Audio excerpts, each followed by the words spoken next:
Now, I don't know about you, but from what I can see, when it comes to mountain biking, a lot of us get extremely excited about customizing our bikes.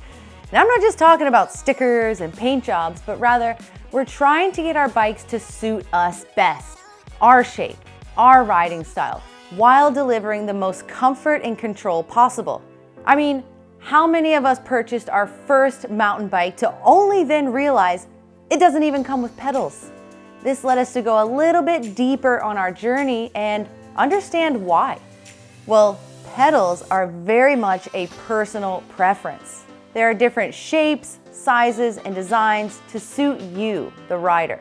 Then again, how many of us have gone on to ride the stock saddle that came with our mountain bike only to realize that saddle choice is also a very personal thing? Still, a very important piece to the contact point puzzle. How does someone find a saddle that's right for them? And what other saddle myths need to be busted? And are they always meant to be uncomfortable? Let's dig in. Bikes have changed a lot in the past 2 or 3 decades, and using that example, what do we know that we don't want our saddles to be? Well, huge padded gel saddles might not work for everyone. Similarly, really narrow saddles might not be the best bet either. So how do we gauge what saddle will fit you best? In today's video, we'll cover all of these important talking points and try out a variety of saddles along the way. Now, this video is supported by SQ Lab, but the information will be helpful no matter what saddle you choose to ride.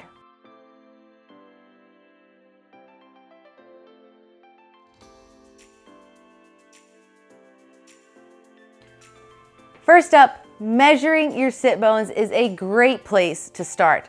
Also known as the sits bones, they're the things that are essentially supporting our weight when we're, you guessed it, sitting. They vary in width depending on the person, and the measurement isn't always to scale. You could be a very tall person with narrow sit bones, or maybe a shorter person with wider sit bones. You could use a tool like this, which is probably going to be the best thing, or if you don't have that, a piece of aluminum foil on a flat surface can work as well. Now, we want our sit bones to be sitting completely flat on our saddle, so knowing this measurement is very important. If we're on a saddle too narrow, as you can imagine, it's going to put more pressure on what we call the soft tissues between the sit bones. If that saddle's too wide, it can really begin to interfere with some of the complex network of nerves, bones, and muscles that run right through our lower back and legs. Should you be measuring this and you want to make the mark even clearer and more precise, you can lean forward a little bit or raise your legs up to exaggerate the indentation that you leave. Now, it is worth thinking about how we ride our bikes, because this position isn't so different from riding a bike with a lower front end or its effects upon the intersection between saddle and body. Something else you might have seen more of in the past few years and may be considering for yourself is how relief channels or cutaways in the middle of the saddle affect the pressure on your backside. Well, you can't apply pressure where there isn't any contact.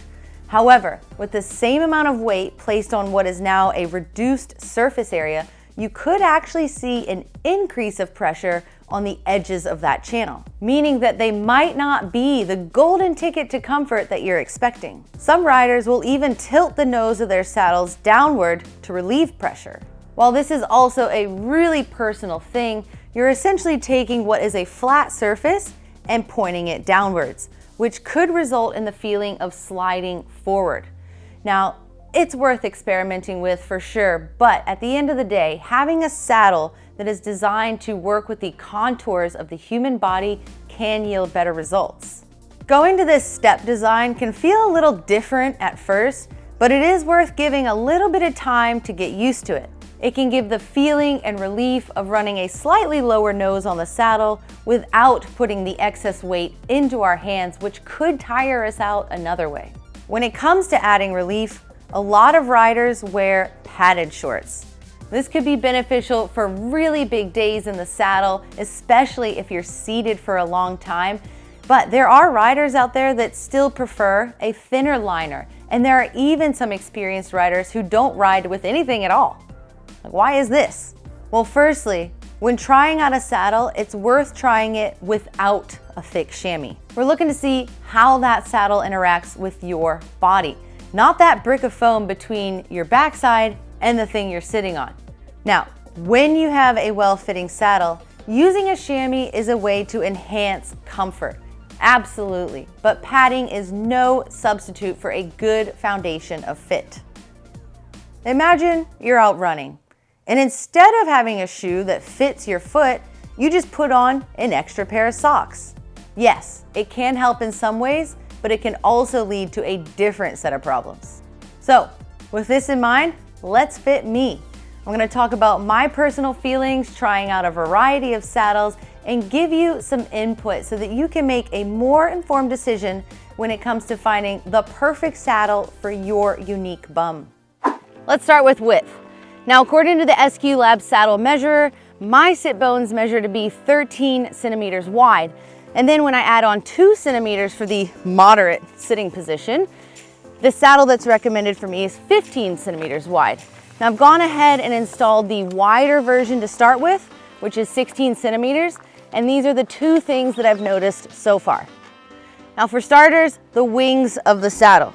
Now, as I alluded to earlier, if a saddle's too wide, it has the potential to dig into our backsides, and that is certainly what I feel as soon as I get on this thing and I start pedaling. The wider shape here in the wings really digs into where the hamstrings meet the sit bones, and it's not a very good feeling, to be honest with you. The second thing I noticed is this relief channel in the middle. Now, ideally on the correct size saddle, my sit bones would be sitting nice and flat in this flat area here, but instead what's happening is it's ever so slightly insert, and it's right where the edge starts to dip. So right here, right now on this flat section of trail, not a huge deal, but over time, that would become extremely painful. Okay, now I've gone to the opposite end of the spectrum and I've got a saddle on that measures 13 centimeters wide. This is a lot narrower than what I had before, and these are the things I notice right away. For starters, the wings of the saddle here are obviously quite a bit narrower, but that means that my sit bones are sitting like basically on the edge of the saddle, which means that the rest of the saddle is kind of working its way up into that soft tissue area that we talked about earlier. So that makes complete sense. Now, the other thing I noticed is that this relief channel here in the middle is quite a bit narrower on this size of the saddle. And so what that means is that it's not providing quite as much relief as I'm sure that this saddle was designed for. Now, overall, the more that we try different saddles, different widths, especially and shapes, the more we're gonna have some ammunition in the tank to figure out what works for us and obviously what doesn't. So next up, let's talk quickly about length. Right, so a longer saddle on our bikes can be beneficial, especially if you find that you need to apply a bit more weight on the front end when we're climbing. And it's also a good way to just relieve pressure that's building up. However, sometimes when we're descending on our mountain bikes, long saddles can get in the way a bit. Now, this particular saddle from SQ Lab only comes in this length, but depending what purpose your saddle needs to fulfill, you might consider a different length or just a different shape overall. So next up, let's talk about angle. Now, as I said before, saddle angle is an extremely personal preference. And that's what I'm gonna give you, my own personal preference from experience. Now, I tend to run my saddle so that it's pointed towards my stem ever so slightly because that's where I'm leaning towards as I'm hinged at the waist and climbing. A good rule of thumb when fitting a new saddle is to start with it quite flat and then make adjustments as needed. All right, with that said, let's go try some extreme saddle angles and see what we notice. With the tip of the saddle pointed upwards, I can feel that the pressure is in all the wrong places. There is a lot more pressure in my pubic bone up front than there is in my sit bones, and that's where we want our weight to be situated. Now, that's actually forcing me to push myself backwards along the saddle just a little bit to find that relief. When we're climbing our bikes, however, that's a recipe for disaster because we want our weight to be a little bit more forward to keep weight on the front of the bike so that we don't just slide off the back end. So let's compare that to a saddle nose that's ever so slightly pointed downwards. Now, somewhat ironically, even with the saddle tilted downwards, I still notice myself shuffling to the back of the saddle, and that's basically to kind of resist the forces that are sliding me forward and then bracing against the bars, which of course is adding a bit more pressure than I'd like into my palms. Essentially what I've noticed is that if you find a pressure buildup anywhere on the bike, whether it's the saddle or in your hands like I'm feeling, that is a good indicator that the angle of your saddle could be adjusted. Now, something that I think is commonly overlooked at when we're finding a new saddle, and that is flex. The flex of the saddle is essentially the bridge between our stiff and rigid bike underneath us and then our own bodies. It's almost like suspension. Now imagine riding this rough, rugged section of trail on a hardtail. It's not gonna feel super good.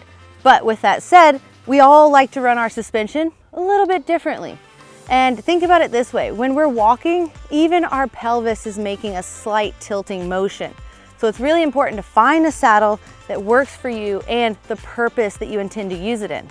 For instance, if we get a saddle that's really, really stiff, it can almost feel like two little pebbles right here under our sit bones. And over time, those little pebbles kind of dig into the sit bones. Super painful, take it from me, not a good feeling. But on the other side of that spectrum, if you have a saddle that's too soft, it's kind of like the analogy I gave earlier where we're wearing two pairs of socks. You get a little bit of added friction, a little bit too much movement. That could lead to things like saddle sores and chafing, for instance. Also, not a good feeling.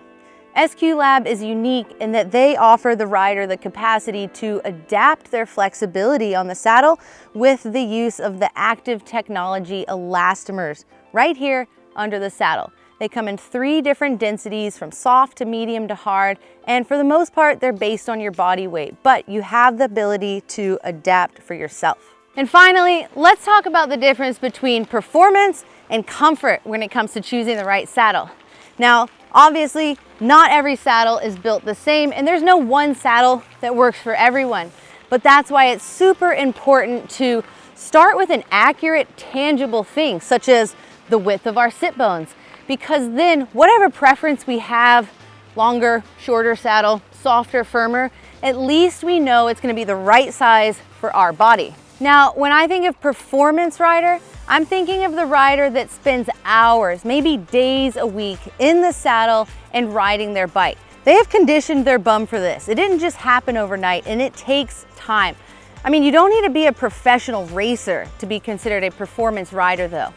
On the other hand, when I think of the comfort rider, I'm thinking of the more recreational rider. Maybe they get out a couple times a week here and there, but they don't want to go through the pain that it takes to condition their bum to a firm saddle. And so that's when it makes sense to look along the lineup and see what saddle is going to work best for you and what type of riding you like to do. By setting ourselves up with the most accurate information and available measurements, such as your sit bone width, it's a good way to get as close as possible to the right tool for the job before you actually put it to use. Our contact points on our bike include the grips, the pedals, and the saddle. So it's extremely important to get those points to feel as good as they can so that we can ride with more control and comfort. Now, I personally can get by with some worn out grips and some pedals that are maybe less than ideal. But when it comes to my bum and its happiness that translates to good form on the bike while pedaling, having the correct saddle for the job is the only option. Thanks so much for watching today's video where I discussed how to accurately measure your sit bones to pick the appropriate width saddle, as well as some hot topics associated with biking and saddle fit. I hope that my personal experiences and input will help you in the future to pick something that works good for you. And if you know someone who is constantly complaining about an uncomfortable ride on their bike, maybe share this video with them as well. Again, thanks for watching. If you enjoyed the video, please subscribe to the channel.